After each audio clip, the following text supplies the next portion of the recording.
30 years after the Oslo Accord, the world has changed very much. In order to understand Oslo, we have to go back and remember the atmosphere at the time when they declared that it was the end of history. As they say in Germany, we are facing the end of history. The Soviet Union had collapsed. The European Union had been established with the hopes of a paradise. Unprecedented developments. The Arabs, whether it was the PLO or Saddam Hussein, they were facing a crisis. They chose the wrong side in the Gulf War against the United States, and the Americans showed supremacy over the Arab world. We have to understand the changes that Oslo caused to Israeli society. The world has changed so much since then. There have been crises, dreams have crashed. And just an anecdote, in 96, I spent an entire day in the Golan Heights with Dr. Geiger, head of the BND, the German service, a doctor of theology. And at the end of the day, he took me to the side, and after cocktails at the ambassador's house, he said to me,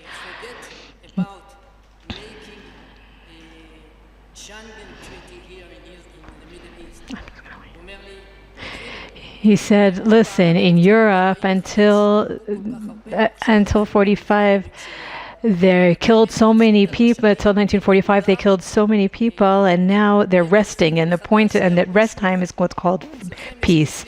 Here, in your case, you have a constant conflict over resources of growing birth rates, religion. How do you think you're going to ever be able to create a new Middle East? And that was his empathetic approach. And why was the world so interested in the unprecedented experiment called the Oslo Accord, to see if there was the ability to talk about human insight that could produce paradise? And it was an experiment that really was unprecedented, and it happened here in the Holy Land. Following the redemption of the people of Israel, the question was, could humanity create paradise on earth? And the perception of paradise and the ancient sin that those that blame the obstacles along the way to paradise, blame the ancient sin as an obstacle towards attaining paradise, and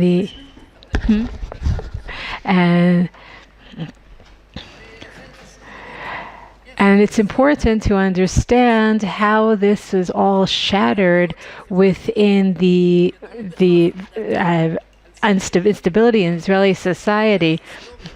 From the historical perspective, the Shabtai Tzvi crisis, until even today, Jewish history hasn't fully internalized the implication of that crisis. Was nothing compared to the crisis that Oslo caused when it came to the question of faith and belief, and the question of, do we really have the ability to organize reality as we envision it?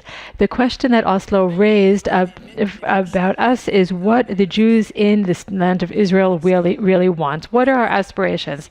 Do we want security, flourish? Do we want to flourish? Do you want a branch of Berlin here in Israel? And I tell the Americans that say that we are concerned that I'm not here. I tell people that I'm not here because of security. I'm here because it's my homeland.